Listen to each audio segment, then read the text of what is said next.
One of the big decisions I had as a newer rider, looking at the bikes obviously from 2016, all the new road bikes in the UK are fitted with ABS as standard, which I think is a good thing. They've been doing it on cars for many years and there's a reason for that. It makes it safer.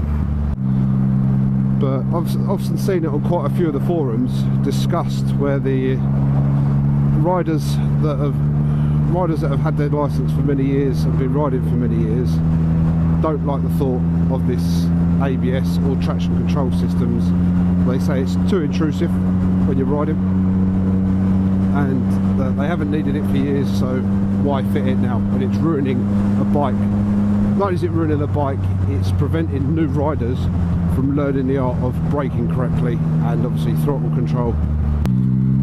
So I thought I'd split it down into two groups, discuss both separately, ABS and traction control, and my personal thoughts as a newer rider on both of the systems that are fitted to this. This has got traction controls, 2016 MT-09, so I have my traction control there, which is 2 stages plus off, and it does have ABS fitted as well. So starting on the ABS side of things, I can't think of any valid reasons why you wouldn't want ABS fitted to your bike. It's one of those safety features that's, when it does kick in or it is used, is at a time where you're usually concentrated on a situation so hard that that's the time that you're most likely to mess up due to being being panicked. Someone's pulled out on you or something's happened and you've got to slam the brakes on. You're not going to be sitting there thinking about the correct braking control, and most people do just grab a handful, and I suppose that's one of the biggest causes of accidents, especially on newer riders, is grabbing a handful of front brake and tucking the front wheel under.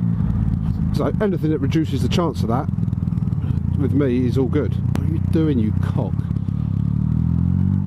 Apart from the bike I used on my test and this, every other bike I've ever ridden hasn't been equipped with ABS.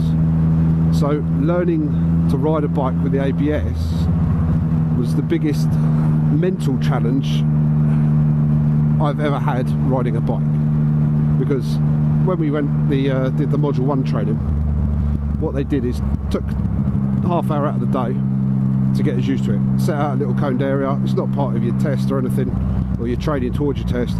It was purely for us to see how the ABS system worked on a bike and how much confidence you could have. Oh, was that fucking diesel? Fucking wankers.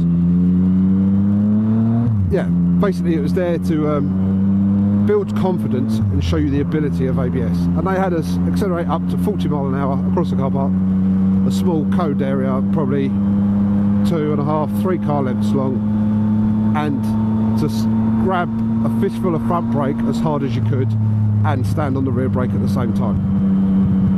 Now, I'm not going to say that the feeling of ABS kicking in on a bike is confidence inspiring, because it feels like you're on a fucking bucking bronco as it's bouncing around all over the place.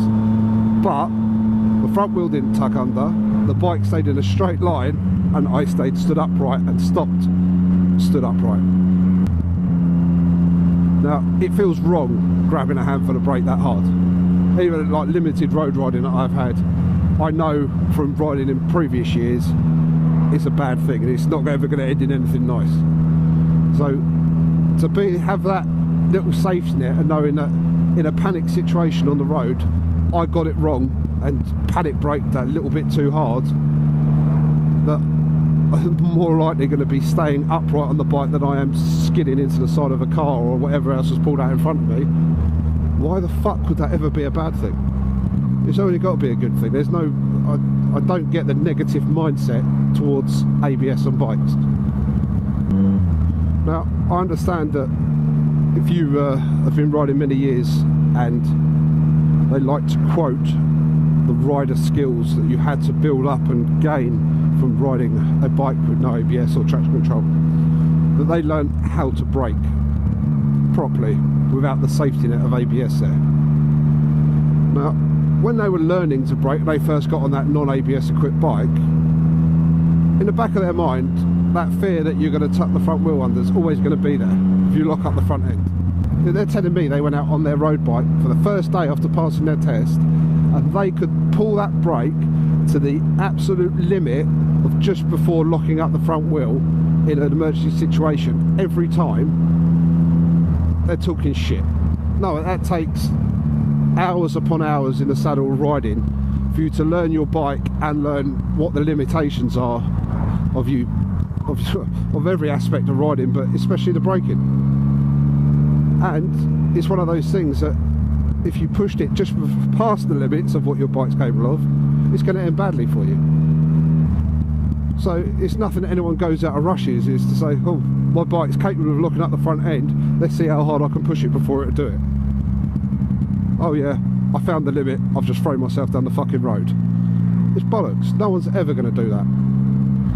So with the ABS equipped, I don't go out and go, no, I wonder what the limits are, I'm going to try and slam on my front brakes as hard as I can. I'll sit there and I'll still try and learn the road skills that come with time for riding this bike.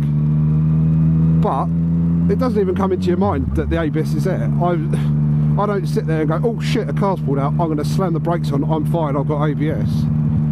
I brake as hard as I need to try and stop me hitting in a car in front, which is the same as what anyone would do. If a car pulls out of you and you can't stop in time, if you've got ABS or not, you're going to grab that brake as hard as you can and keep pulling on it until you know that you're not going to hit what's in front of you. Some self-preservation will kick in and you will pull that brake as hard as you can to prevent you hitting something. So the whole argument that ABS isn't a good safety aspect on a bike, I just find totally stupid opinion. If any rider turned around and said that they want to be able to learn on a non-ABS equipped bike to see what the limitations of their brakes are, well, not limitations on how hard they can apply their brakes, take it to a track where when you find that limit, or you find out you've gone past that limit, you slide off onto a grass area and not under a fucking transit van coming the other way, or wrap yourself around a lamppost. You don't have fucking some old biddy about to pull out on you in a micro because she hasn't seen you coming down the road, or a million of the other drivers that are too busy updating fucking Facebook while they're driving their car. To me, this is a road bike. I want it to be as suitable as possible and as safe as possible as I can for riding on the roads. Oh, I fucking hate this corner.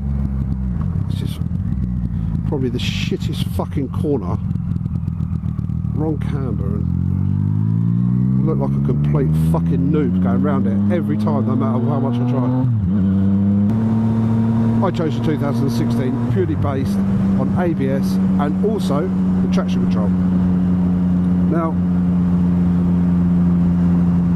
they fitted traction control on high performance cars for many, many years. There's a reason for that. People fucking crash without it. I've had rear-wheel drive cars, and in my youth I've learnt the outcome and the consequences for turning that magical button off on the dashboard because it seemed like loads of fun at the time. So where losing the back end of a car seemed like fun, doing it on a bike, unless you're some fucking amazing drift rider that can fucking drag the arse end out on long sweeping bends, I applaud you if you are, because that is fucking cool. I can't do it, I'd just crash and die if I tried. But what I'm saying is, it's another thing. It's not there to ruin the ride. These companies would have spent fucking hundreds of thousands on testing and design to make sure it's as least intrusive into the whole riding experience as they could, while also gaining safety while out on the road. Well, safety while riding. The first time I got caught out in the shower, well, actually it was pissing down, I chose my wet mode, or B mode on this, which is the low power wet riding setting, and I turn the traction control up to setting number 2. So, because I fucking hate riding in the rain. Every bit of confidence I have in my tyres, every corner, everything on the road looks shiny and slippery to me in the rain, and I'm not a fan of it whatsoever.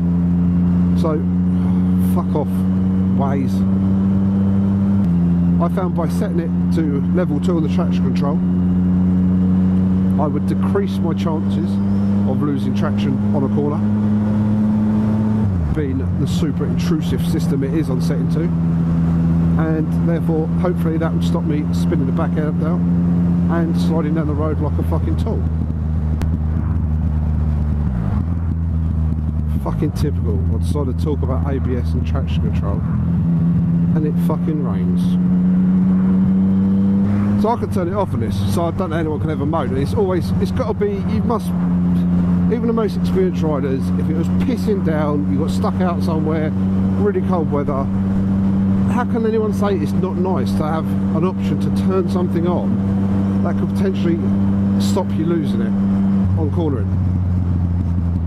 Now, I'll leave mine in set 1. I see no reason to turn it off. And if that makes me a lesser rider than someone that learnt on the bike without traction control, and they feel they have to voice that opinion on the internet to let everyone know that they are closer to being Valentino Rossi than I am, because they're old school and learnt without the electronic safety net that I have, fucking let them crack on. I won't lose any sleep over it.